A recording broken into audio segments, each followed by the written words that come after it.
गुरवे नमः। स्थापितं येन भूतले स्वयं कदा मह्यं कदा मह्यं ददाति ददाति स्वपदान्तिकम् स्वपदान्तिकं। वन्देऽहं श्रीगुरुः श्रीयुतपदकमलं श्रीगुरुवैष्णवं च श्रीरूपसद्गुरुजतं सहगणरघुनाथं तं सञ्जीवं साद्वैतं सावधूतं परिजनं सहितं कृष्णचैतन्यदेवं श्रीराधाकृष्णं दान् सह गणललिता श्रीविशाखान्वितं च। करुणा सिन्धु दीनबन्धु जगत्पते गोपेश गोपिकान्ता राधाकान्ता नमोस्तुते। तप्तकाञ्चन गौराङ्गी राधे वृन्दावनेश्वरी वृषभानुसुते देवी प्रणमामि हरिप्रिये। वाञ्छाकल्पतरुभ्यश्च कृपासिन्धुभ्य एव च पतितानां पावनेभ्यो वैष्णवेभ्यो नमो नमः। जय श्री श्री कृष्ण चैतन्य प्रभु नित्यानंद श्री अद्वैत गदाधर श्रीवासादि श्रीवासादि गौर हरे भक्तवृंद। कृष्णा हरे कृष्णा कृष्ण कृष्णा कृष्ण कृष्णा कृष्ण हरे हरे हरे हरे हरे हरे राम राम हरे राम राम राम राम हरे राम हरे। Hare Hare.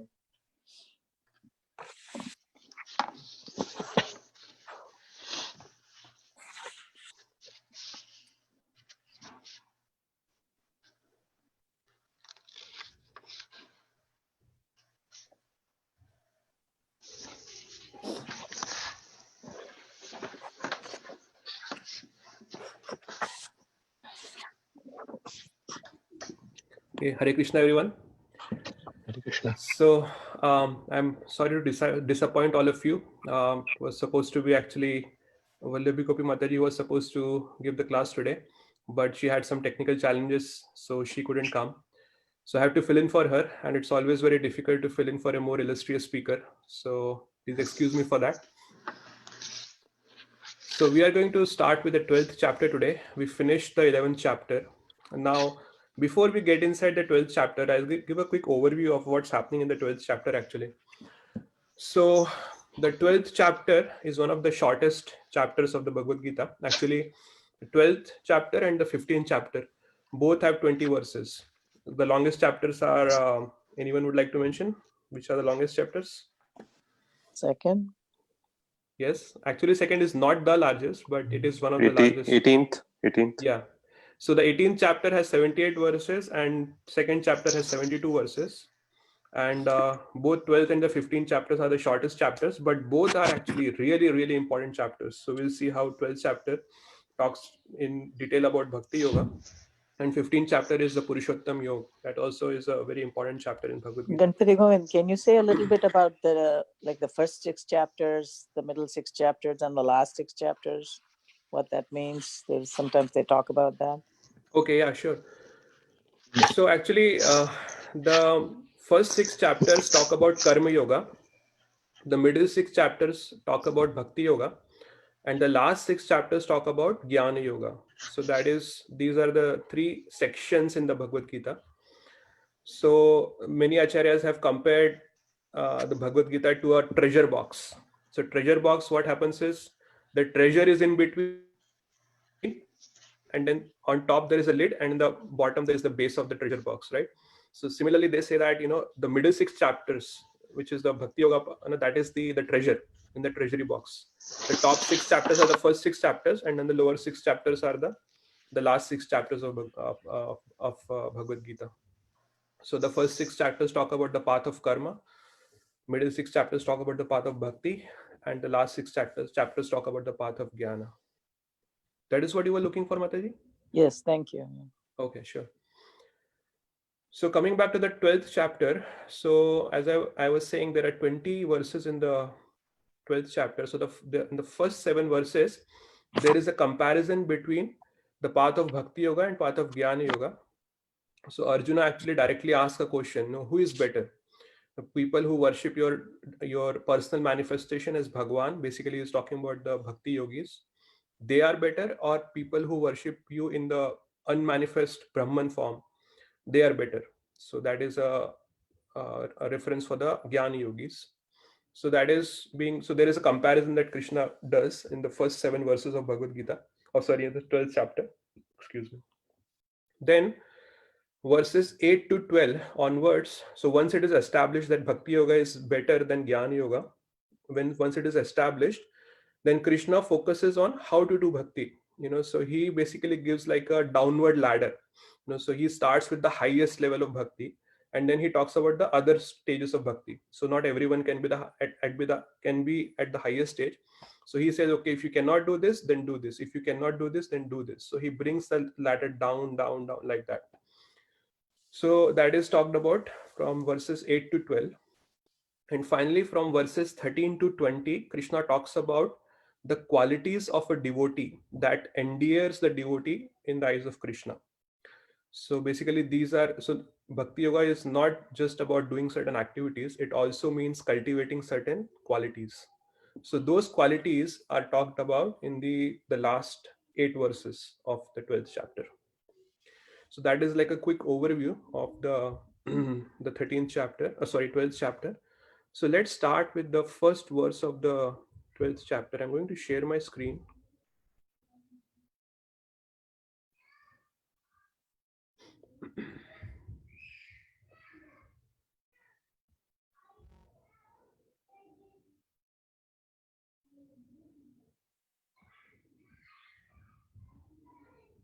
Okay, is my screen visible now?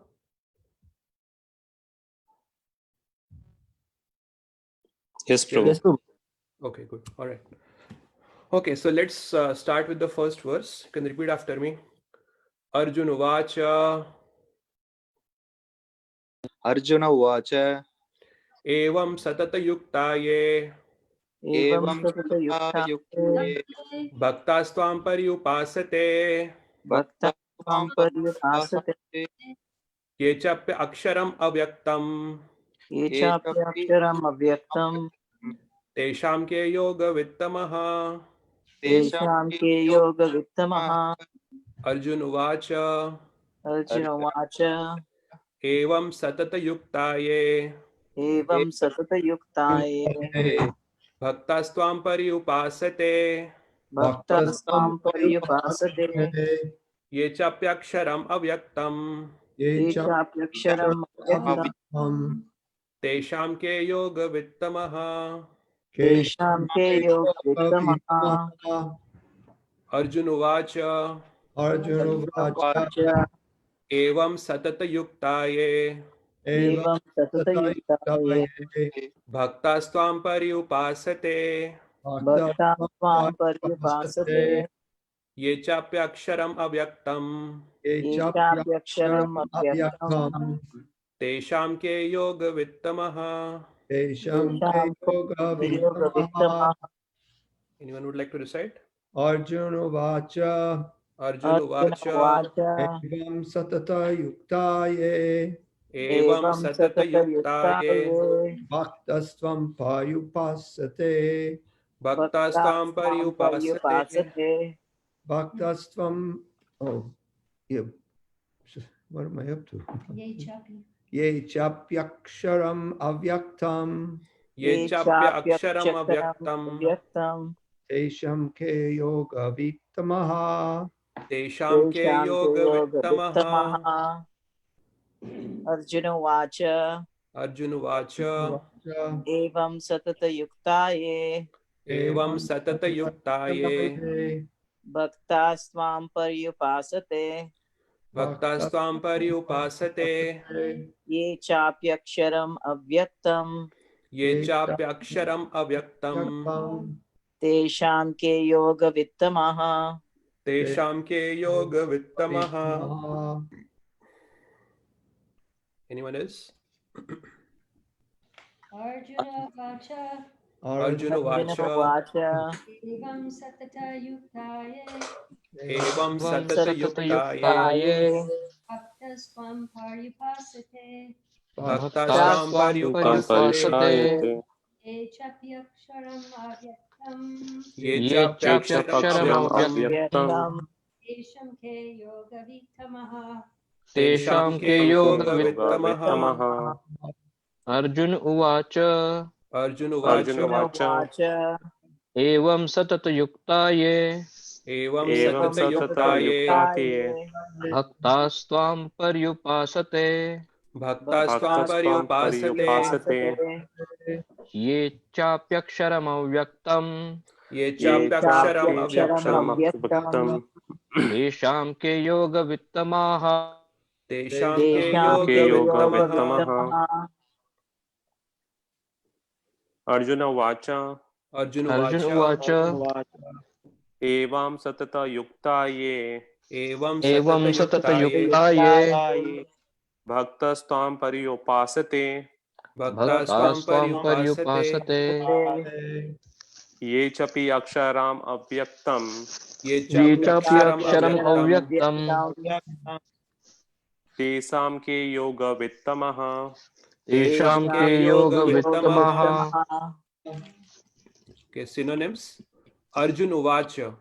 Arjuna. Arjun Uvacha उवाच Arjuna said, Arjuna Arjun Arjuna said said Evam, Evam एवं thus, thus 10 Satat, Satata Satata सतत always, always always Yuktaha, Yuktaha युक्तः engaged, engaged engaged Ye, Ye ये those who, Those those who who Bhaktaha, Bhaktaha तः devotees, devotees Devotees Tvam, त्वां Tvam you, you Paryupasate, Paryupasate पर्युपासते properly worship, properly Properly worship worship Ye, ये Ye those who, those who Cha, च also, also Api, अपि again, again Again Aksharam, अक्षरम Sharam beyond the senses, beyond the on the senses senses Avyaktam,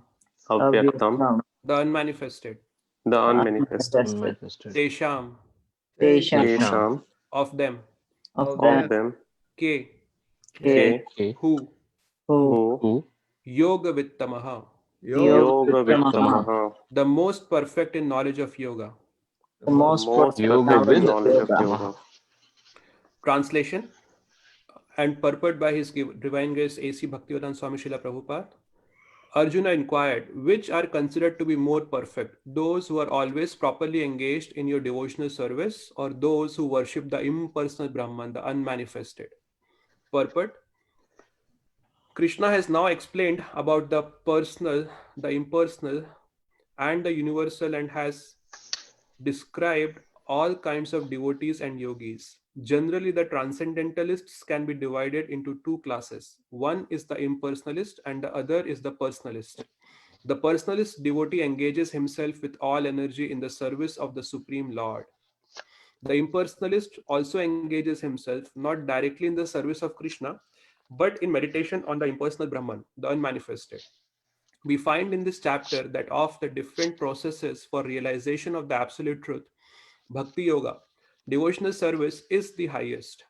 If one at all desires to have the association of the Supreme Personality of Godhead, then he must take to devotional service.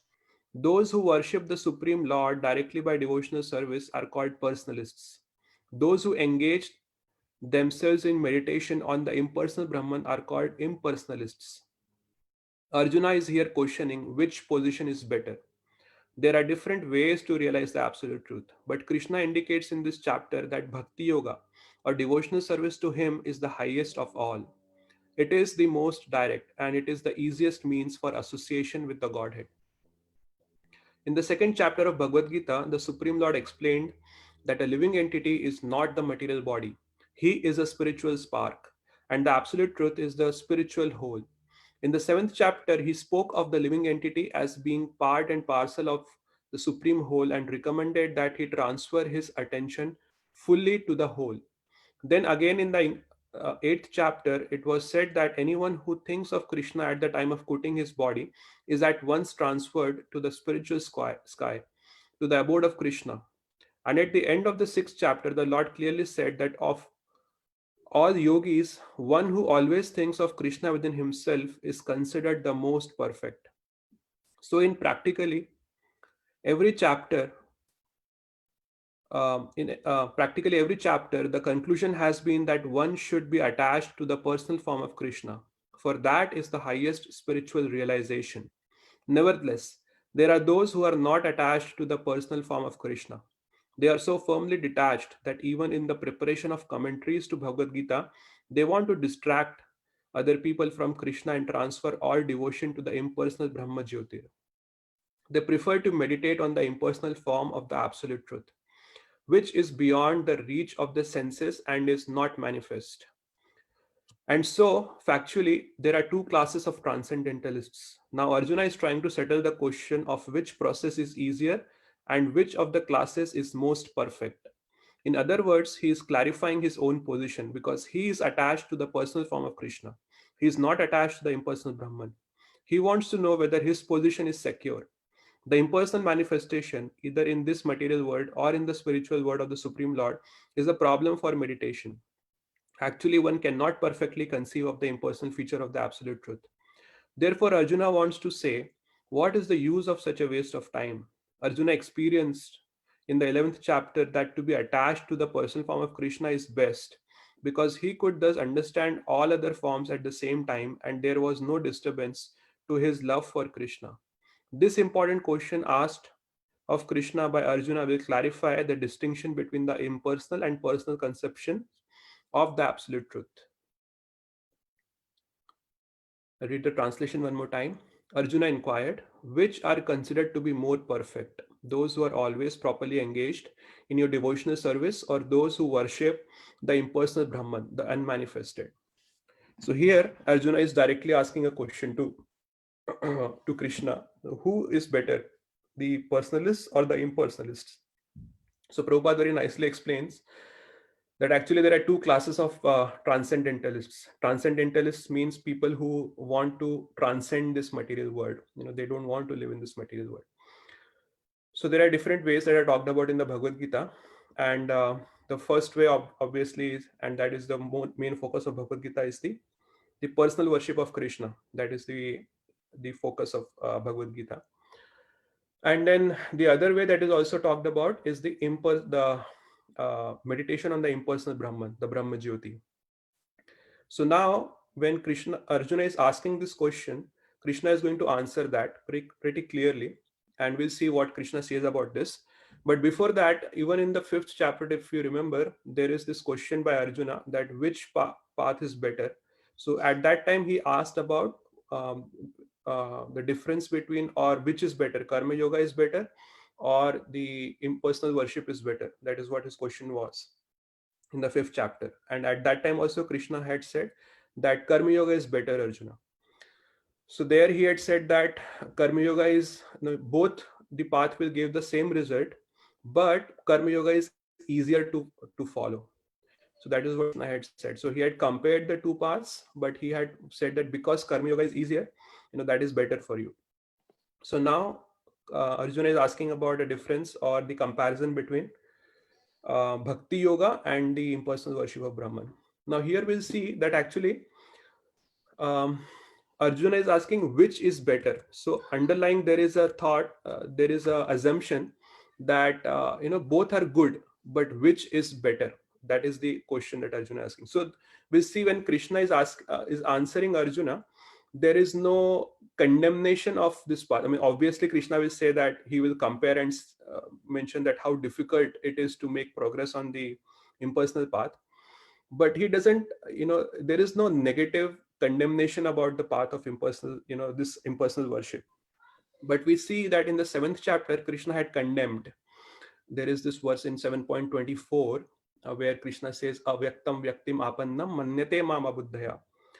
So there is a difference there. So what Krishna is talking about here in the 12th chapter is different than what Krishna had condemned in the 7th chapter.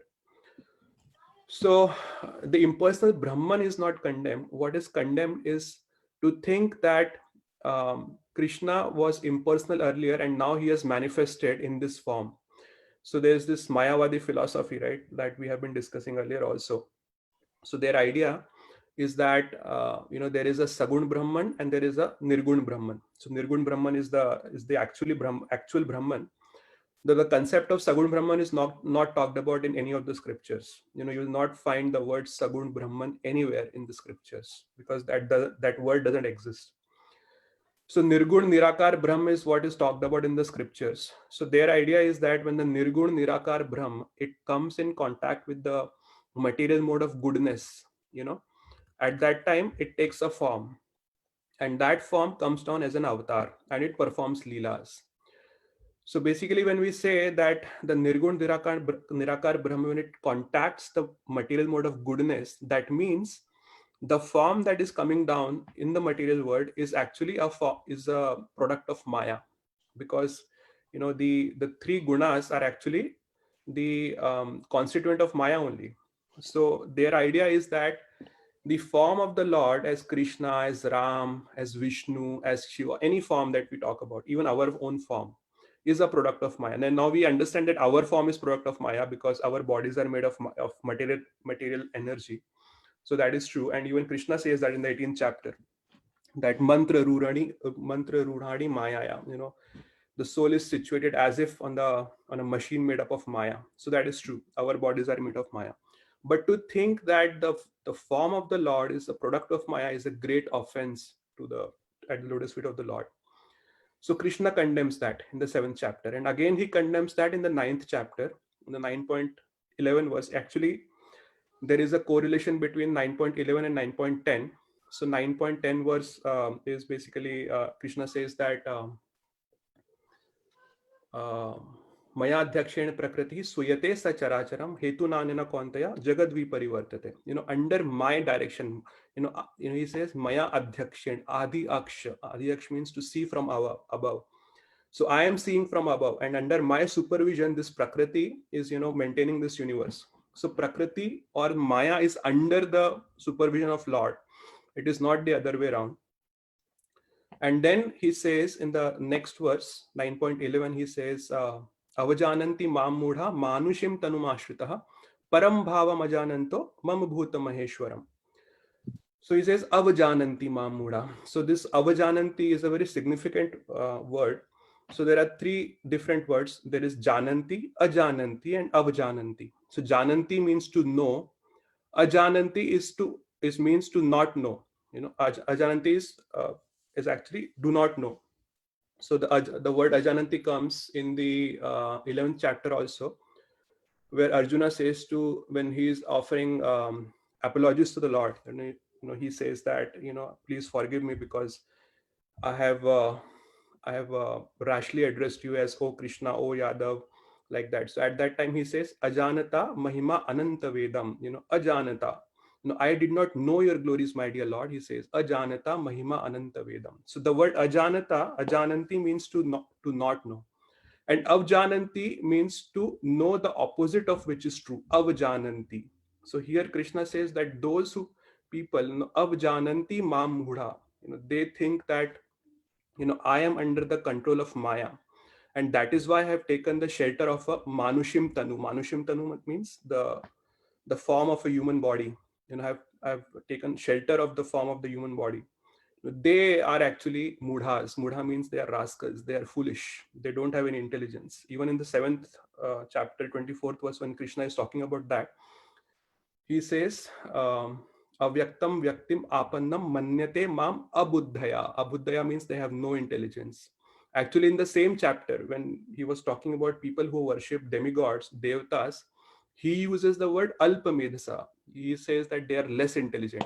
But people who consider Krishna as a product of Maya, they have no intelligence. So there's a very significant difference, less intelligent and no intelligence. So what happens in this philosophy is, so first of all, they are offenders at the lotus feet of the Lord. They think that the form of the Lord is a product of Maya. That is one. Number two is, the other problem with this philosophy is that their idea is Aham Brahmasmi. Now this Aham Brahmasmi, they translate this as I am God. So their idea is that because we are under the influence of Maya, we do not realize that we are God. And when somehow by practice of different meditation techniques, we will realize that our Maya will go away, and then we'll go beyond the this material world, and then we'll realize that I am God. Now this I am God is actually another way of saying, basically it is like an atheistic theory. Prabhupada says that this Mayavad is actually atheistic. But the Mayavadis themselves, they don't accept that this is atheistic. They say that it is transtheistic. Transtheistic means, they will accept that, okay, yeah, we will worship this particular, they have the system of Panchupasana. So their idea is that because we directly cannot focus on the impersonal Brahman, because the Brahman is unmanifest, the senses need some real engagement. It can only focus on something that exists really. to focus on something that does not exist or which is unmanifest to the senses, it is very difficult. So they need some transitional tool in between to focus on the Brahman. So they will accept the worship of the Panchupasana. So the Panchupasana is basically worship of Vishnu, Mahesh, Devi Durga, Ganesh, and Surya. So they say that you just pick any of these 5 deities, and there is no difference between the worship of these 5. And what will happen is when you worship this, you will, by the worship of these 5 deities, you will be able to, go beyond these forms, and then you will realize that you are actually God. So now why this is atheistic is, to give an example, say their idea is that I am God, you are God, everyone is God, every living entity is a God actually. Cat is God, dog is God, everyone is God. It's just that because they are under the influence of Maya, they don't realize it. So now it is another way of saying that, say for example, if we all live in America, now we say that, I am also president, you are also president, Damodar Sarup Prabhu is also president, Rasaj Prabhu is also the president of America. Everyone who lives in America is the president of America. So it is another way of saying that there is no president, because if we all are president, then what is so special about the real president of America? So there is nothing special. Similarly, when we say that I am God and you are God and he is God and that person is also God, what we are doing is we are actually usurping the position of God. That is also offensive to the Lord. When you usurp the position of someone, that is actually an offense to that person. Now Prabhupada explains that Aham Brahmasmi is correct. That is correct understanding. I am transcendental. That is correct, because we understand that Brahma also means transcendental. It's not material basically. So our Atma, the Atma is not material. It is transcendental. But Prabhupada says that actually this is incomplete understanding. It is correct but incomplete. So what is the correct understanding? We understand that we all are parts and particles of Krishna. Mamayivamso jiva loke jiva bhuta sanatana. That is what Krishna says in the Bhagavad Gita. So the part of Krishna is also Krishna only. So if I say, this is my finger, but that finger is also me only. My nose is also me only. My ears are also me only. So any part of my body is also me. I'm just saying that I'm not the body, but because in the conventional language we say, that we relate more with the body than with the soul. So that is true. He says that is correct, but that is just partially correct. The true understanding is that I am a part and parcel of Krishna, and my real position is to serve Krishna, to serve the supreme whole. So he says that actually we are like a drop of water from the ocean. So Krishna is like the ocean, and we are just one drop from that ocean. That is our real position. So the correct and complete understanding is that, okay, I am part of Krishna, and then I am the servant of Krishna. So there is this also verse in Chaitanya Charitamrita which says, Jivera Swarup Hoye Krishner Nitya Das. The real nature of a jiva is we are the jivas, and the real nature of the jivas is to serve Krishna eternally. Nitya Das. Nitya means eternally. So it will never happen that we will usurp the position of Krishna. Nitya, we are the Das of Krishna, and Krishna also says that Mamaivamso jiva loke jiva bhuta sanatana. Sanatana means eternally they are my parts and particles. So it will never happen that the part will become the supreme whole and it will usurp the position of Krishna. Now, understanding this, there are certain implications of this Advaita philosophy, or Advaita in the sense, so the Mayavadi philosophy, the implications are, they consider that the deities, so as I was saying that there is this Panchupasana system, they consider that this deity is just a transitional tool, a convenient fiction, to realize the Brahman. Since Brahman is formless, qualityless, that is beyond words and conception, therefore it is very difficult to meditate on that Brahman directly. Therefore, basically what they need is they need a transitional tool to realize that Brahman. And that tool is basically, they say, that is the form of the God. And once they reach Brahman, then there is no need for any deity or any tool as such. So basically they consider it as just a convenient fiction. So then after that, what happens is there are certain sects in within these. So this is like a broad school of thought, Advaita. Now, there are certain sects which they are like very, very offensive to the form of the Lord. So their idea is that, okay, they'll accept a particular deity, and then they will say that as the sadhaka progresses in the realization, so what happens is once the sadhaka is perfected, he becomes a siddha. From sadhaka, he becomes a siddha. So whatever deity he is using to focus his mind on, that deity will automatically break into pieces. That is their idea. So what they do is, now the deity doesn't break. So no matter how much they meditate on that deity, it doesn't break. So what they do is they basically manually break the deity into pieces, make it like a powder and show it to others. And I have perfected myself. They show it. And actually I was reading an article written by a Mayavadi guru. This article actually came in, so people from India will understand. There is the best-selling newspaper, Times of India. They has a speaking tree column. Now, in the speaking tree column, there was this so this basically the speaking tree column. There are all the articles about spirituality only. So there was an article about why is the color of Krishna black. That is the article. So he actually, it's a long article, but I just in essence what he says is that actually the color of Krishna represents tamas. Tamas means ignorance, darkness. So basically it is dark to show us that actually any form that we see is basically our ignorance, and to go beyond the form is the goal.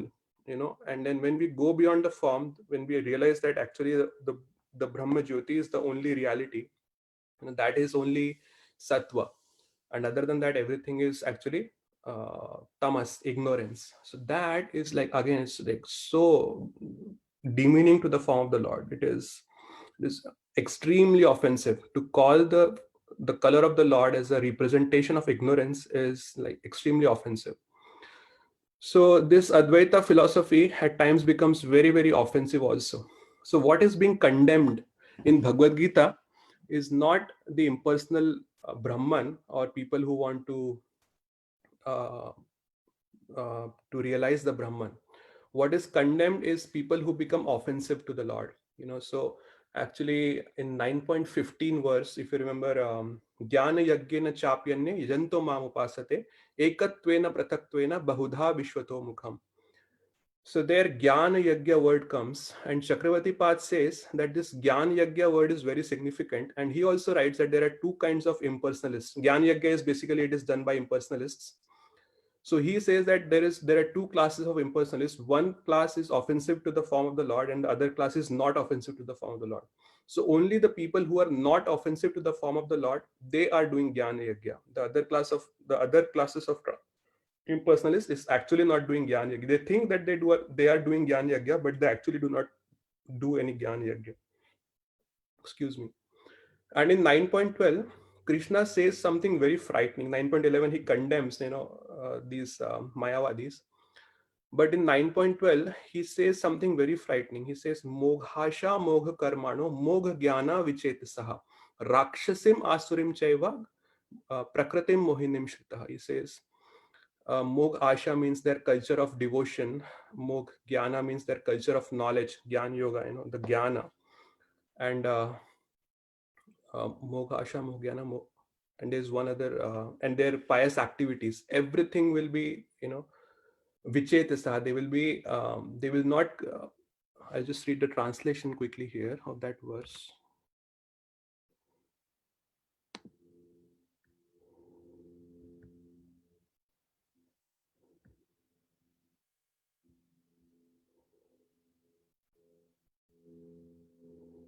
Yeah, so it says all their endeavors will be frustrated, and it will be defeated. And something more frightening is Rakshasim Asurim Chaiva. They will attain the Prakriti, Prakriti of Rakshasas and Asuras. So that is what Krishna says in 9.12.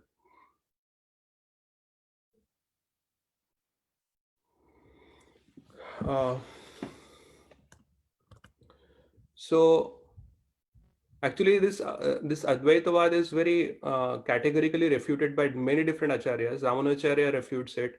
So many different acharyas. Madhvacharya has been known to actually be like a very strong opponent to this Advaita philosophy. Then Chaitanya Mahaprabhu was actually a strong opponent. Baldev Vidyabhushan, Chakravarti Pad, Vishwanath Chakravarti Thakur, all of these acharyas, even Vedanta Deshika, he was a very prominent acharya in the Sri Sampradaya. He also condemns so he actually is known as the Tarkaratna. He defeats the philosophy logically, not even scripturally. He says that actually this philosophy is such a wicked philosophy that we even do not need any scriptures. So he just by logic, so that is why he is known as Tarkaratna, the jewel among the logicians. Just by logic, he defeats it. He doesn't even touch any scripture. So the point is, what is being talked about here in this verse 12.1 is Brahmavad. Brahmavad is actually the form of impersonalism that is not offensive to the form of Lord. So there are many Brahmavadis that are talked about in the Bhagavatam also. So the speaker of Bhagavatam itself, Sukdev Goswami, it is mentioned in the Bhagavatam that he was initially attracted to the impersonal Brahman. But later, and after he came in contact, when he heard about the glories of the Supreme Lord, then he became attracted to the personal Brahman, to Bhagavan. Similarly, there are the 4 Kumaras. So 4 Kumaras are also attracted to the impersonal Brahman. In fact, it is mentioned that they have already perfected their consciousness was completely fixed in the impersonal Brahman. But when they see the form of the Lord Narayan, they go to meet Lord Narayan. They had heard about Lord Narayan, but they have never experienced Lord Narayan. So they actually visit Lord Narayan in Vaikuntha. And when they see the Lord, even without seeing, just when the Lord is coming towards there, so there is a commotion between, so the pastime is this way. I'm not going to go into the full pastime, but there is a commotion between the 4 Kumaras and Jai and Vijay, who are the doorkeepers of Lord Narayan in the Vaikuntha. So these doorkeepers, they stop the 4 Kumaras from going inside, and the 4 Kumaras become angry and they start, abusing, or, basically they give curse to Jai and Vijay. So at that time, Lord Narayan himself comes, and while he's coming towards the door, the fragrance of the tulsi leaves from his feet. So his feet, the tulsi leaf is also always there on his feet. Just that fragrance, when it touches the nostrils of these 4 Kumaras, it is described in Bhagavatam that it disturbed their meditation on the personal Brahman. At that time, they were not able to concentrate any, on the impersonal Brahman. And when they see the form of the Lord in front of them, they were completely zapped. They have not seen anything more beautiful than this form. And when the Lord comes, he speaks a lot of things, but these 4 Kumaras were completely, they were in shock. They were not even listening anything. They're just watching like this. That is what Bhagavatam explains. And they just say, yes, whatever you are saying, Lord, is correct. And they just hear, they just see everything. And then they just, whatever the Lord has said, okay, we agree to whatever you have said, because they couldn't even speak after seeing the form of the Lord. So that is what is described in the Srimad Bhagavatam. So there are Brahmavadis, and in fact, if you see in the Uddhav Gita, there is a full chapter that talks about Brahmavad, and nowhere Krishna condemns it. He says, they are also one class of transcendentalists. But what is being condemned is the Mayavad philosophy, which is offensive to the form of the Lord. So I'll stop here and then see if there are any questions or comments about what we have discussed so far.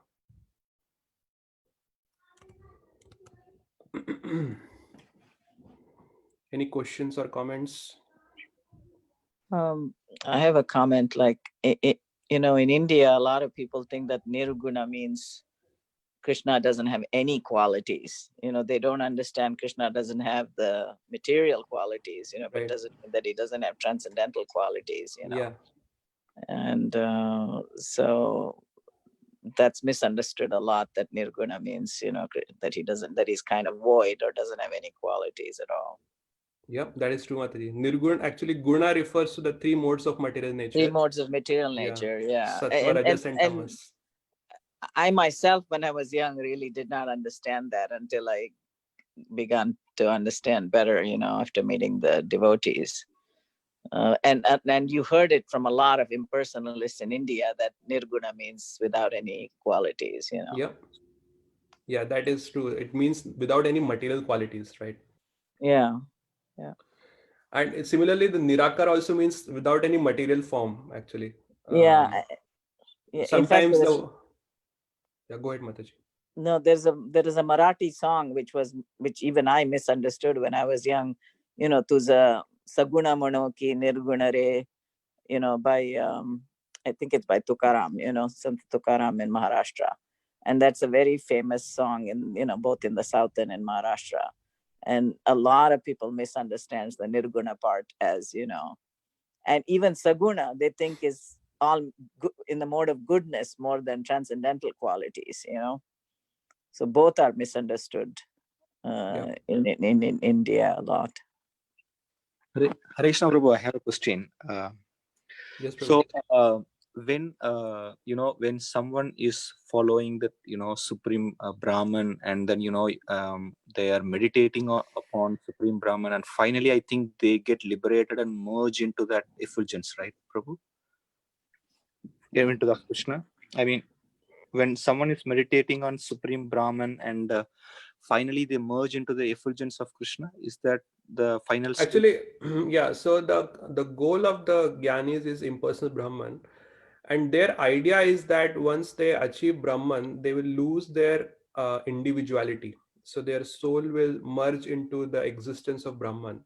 Like when we put some water into the ocean, the water basically it completely mixes. We can't figure it out that which is water, which is that particular water that we dropped. So their idea is that they will lose their individuality, and Prabhupada says that they want to commit spiritual suicide, because when we lose our identity, our individuality, that is basically kind of suicide. But actually it doesn't work like that. Even in Bhagavad Gita, if we see in the 2.12 or 2.13, there is a verse, and Ramanujacharya writes an elaborate purport, like runs into pages and pages. And then he proves that actually the soul never loses its individuality. It will always remain an individual. So when you say it will merge into Brahman, it will, it will definitely achieve Brahman, but again, it will never lose its individuality. And secondly, it is explained that, what happens in the Brahman is there are no qualities, there are no activities, there is nothing actually. So there is some Anand, Brahmanand as we call it, definitely there is some Brahmanand, but after a while, the transcendentalist, when he is situated in Brahman, once they may be there for thousands and thousands of years, but when because there are no activities over there, if they desire to do any kind of activity, or any desire comes other than the Brahman itself, then they again fall down to the material pool. That is what is explained by the Vaishnava Acharyas. So as long as they do not have any desires, as long as they are happily situated in Brahman, they don't desire anything else, as that until that time they will be situated in Brahman. But again they might fall down. So there are 5 types of liberation that are mentioned even in Bhagavatam. So the Brahma Jyoti liberation is the lowest among them, and the reason this lowest is because there are chances that the transcendentalist may again fall down to the material pool. So that is why it is considered as lowest. Yeah, in Bhagavatam there is a direct verse that comes for that. Prabhu, did I answer your question? Yes, Prabhu, thank you. Okay. Prabhu, I have a question. Yes, please go ahead. So you used terms Advaitavad, Mayavad, and Brahmavad. So can you summarize what's the difference between these three?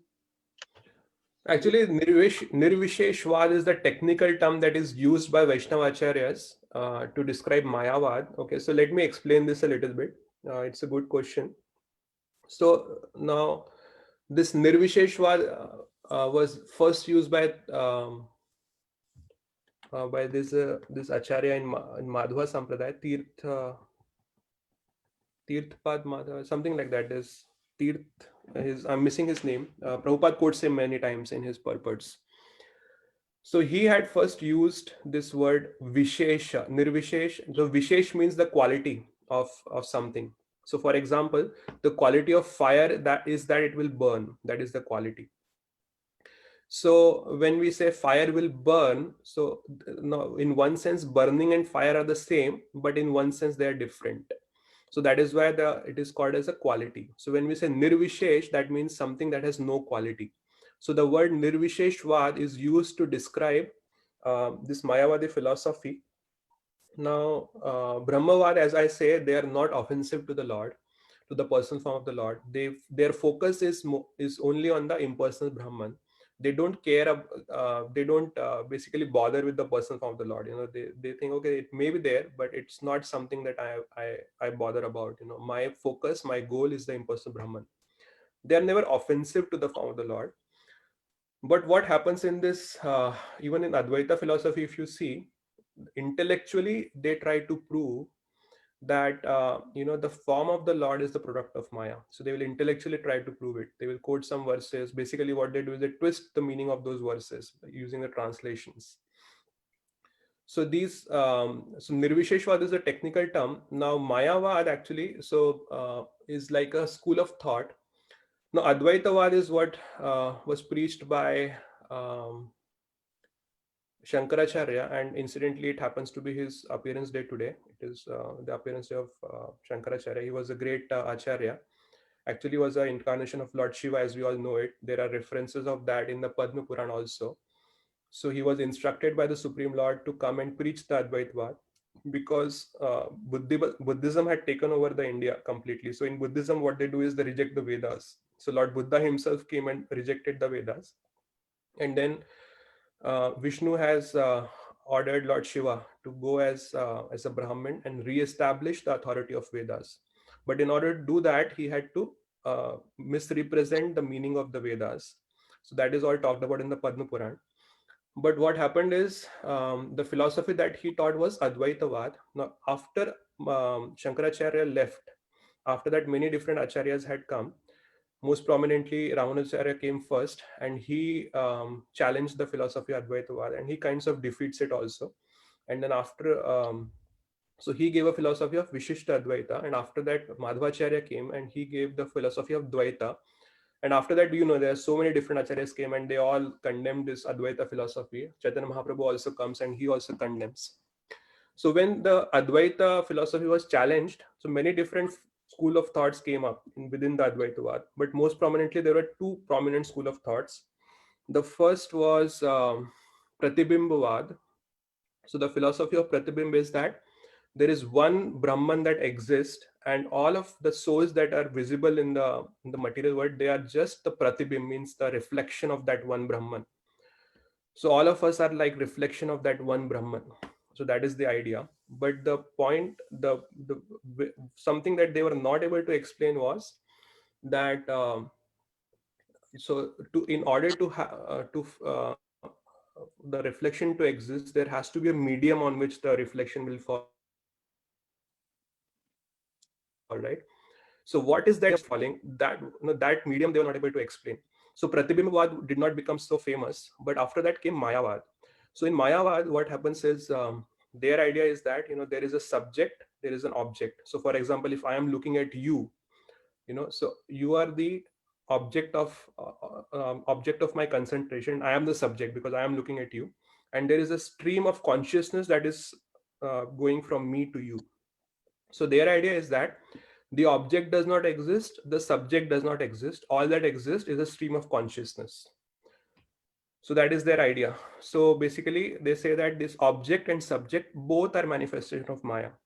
So because they focus on Maya too much, the name of the philosophy that was given was Mayavad. But who propagated Mayavad, Ganpati Govind? So I don't exactly remember who came up with this thought, but it is one of the offshoots of Advaitavad only, Mataji. Advaitavad was first preached by Shankaracharya. Yeah. So, but Mayavad seems even some of the false gurus that you see in India these days, it seems more like Mayavad, right? Yeah, actually now the present day Advaitavad, or what we call as Mayavad, has become a complete khichdi now. So they also add the, what is that, the worship, this Jan Seva, what do we call it? Yeah. They call the Daridra Narayan and all that. Yeah, all those things also they have mixed it up. So that has become a complete khichdi now. And they're not even bona fide paramparas, you know what I'm saying? Right. So actually, if we read the pure Advaitavad that Shankaracharya had taught, it is very, very different than how it exists today. It's really, really different. So Advaitavad is, I'm sorry, Mayavad is basically the concept of, when you say that the object is Maya, subject is Maya, only that exists is a stream of consciousness. And that stream of consciousness, according to them, is Brahman. That is called as Mayavad. So these are the terms that are being used. Now, Nirvisheshvad is a technical term that is like a broad category that encompasses everything, Advaitavad, Pratibimbavad, Mayavad. But basically, Advaitavad is the theory that was given by Shankaracharya, and within Advaitavad, all these schools of thought came up, but only two schools of thought became the most prominent, Pratibimbavad and Mayavad. And even Shankaracharya, his conclusion was Bhajagovindam, Bhajagovindam, Bhajagovindam, Modamate. Correct. So he also focused, actually, our Acharya explained that he was a Vaishnava because he was Lord Shiva only. Yes, exactly. So, and there are so many references of him coming down. Even in Narsimha Puran, there are references. In Padma Puran, there are references. So many Puranas talk about that. But basically, they don't accept that. I mean, the present day Advaitavadis or Mayavadis, they don't accept it. That's correct. Hare Krishna, Prabhu.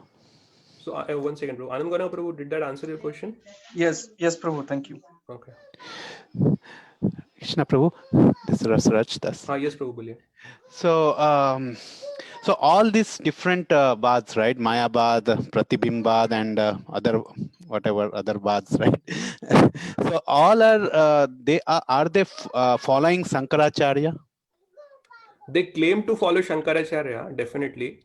Okay. But there are a lot of differences are there. So our acharyas point out many differences which exist. I mean, I don't exactly remember all the differences now, but at least at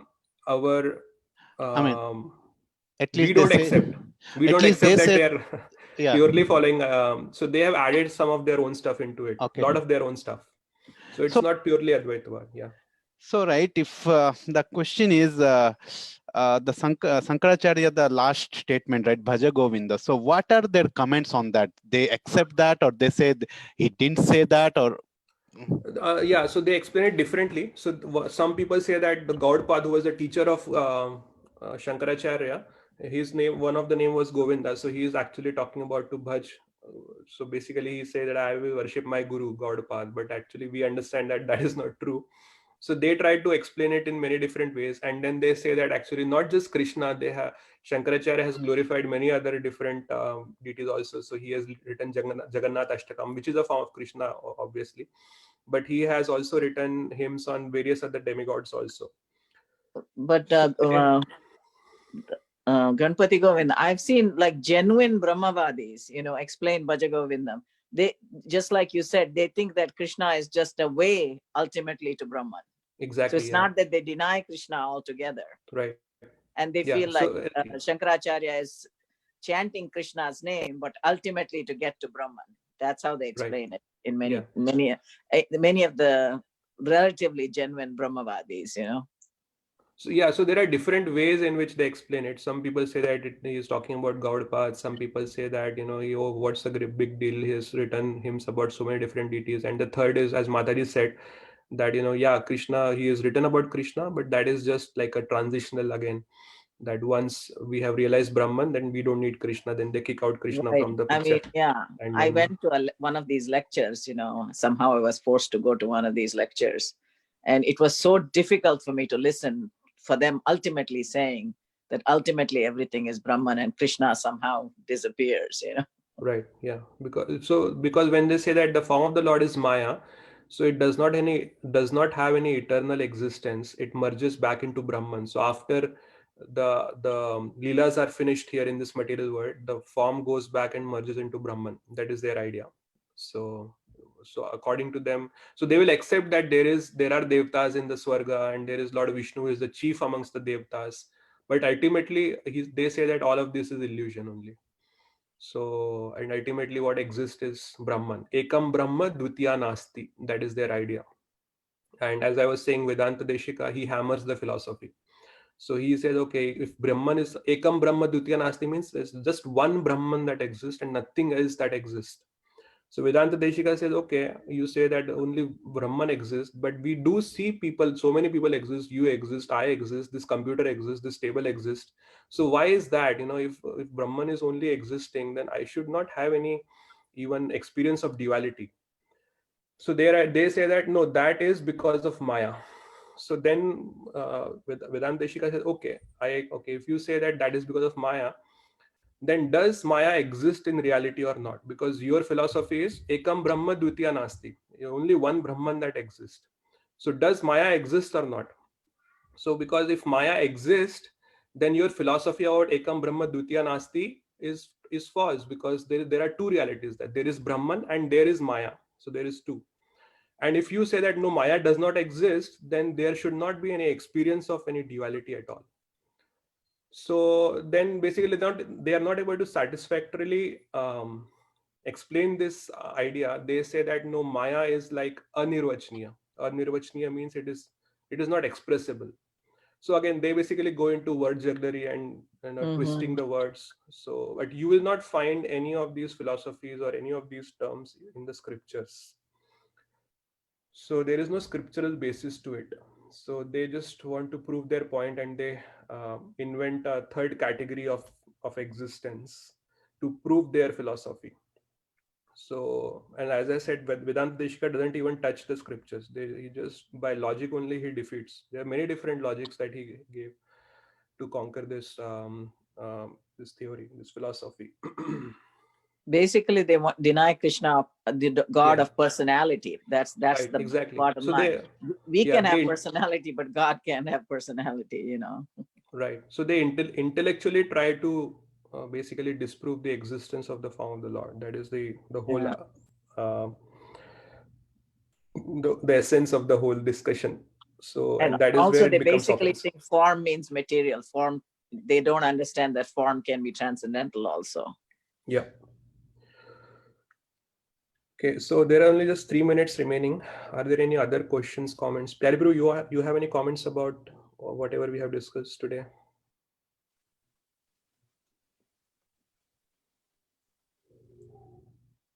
Okay, looks like Pyaribru is away. Yes, he stepped away. Okay, no problem. What's the So name? I have a question, but this is, I guess, way off topic.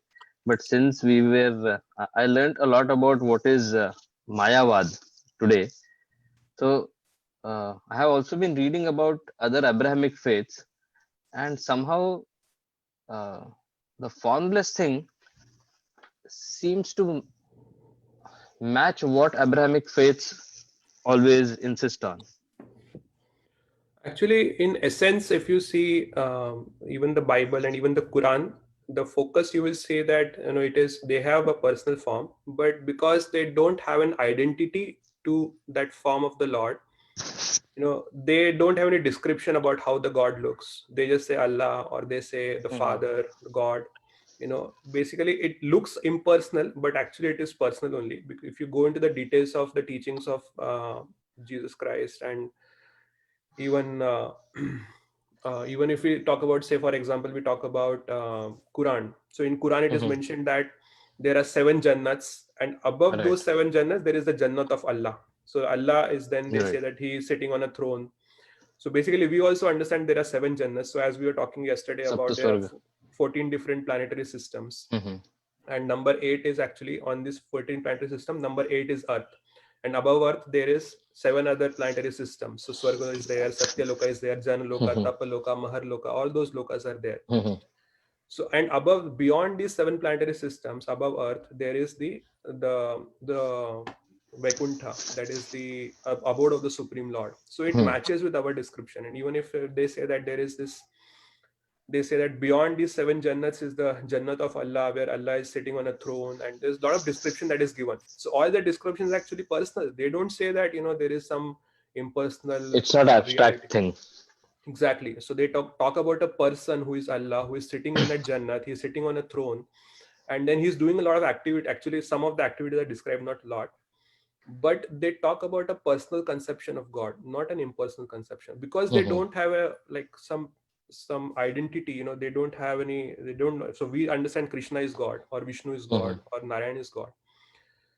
And there are descriptions about the activities of the god in the in Vaikuntha, so we can then relate very better, like in a much better way. But because those things are absent from their scriptures, they are not able to correctly relate with them. So in those places it sounds like impersonal, but actually it is not impersonal. But Prabhupada did say, even though the Christians look like personalism, they are impersonalists to some degree, because they really don't understand, personalism so much. I mean, they also talk about the kingdom of God, and Christ. Right, kingdom. But ultimately, yeah, Jesus' teaching is love God from all thy heart, all thy soul, right? That is what he teaches. But And they if you have to don't. love someone, that thing has to exist, that person has to exist, right? You can't love Brahman because Brahman is Right, unmanifest. Yeah, go ahead. No, I mean, to express love to something, it has to have a form, tangible existence. Yeah, exactly. Discernible or perceptible existence. Correct. And even though the Christians worship forms, they don't give importance to it as a deity. You know what I'm saying? Yep. The forms are of not as much, significance to them. Right. But then they have deified Jesus, Yeah, I mean, he's like a demigod. Right. Yeah. Practically. So they have or same with the Mother Mary. Right. I mean, each of the Christians that I have met, they have their shrines in their home with Jesus and Mother Mary finding prominent place. So because I mean, it is a tough concept to focus entirely on a Nirguna Nirakar. It requires two very different approaches. One is dead blind faith, that you will never question, and the other is a completely clinical approach where you are supremely logical.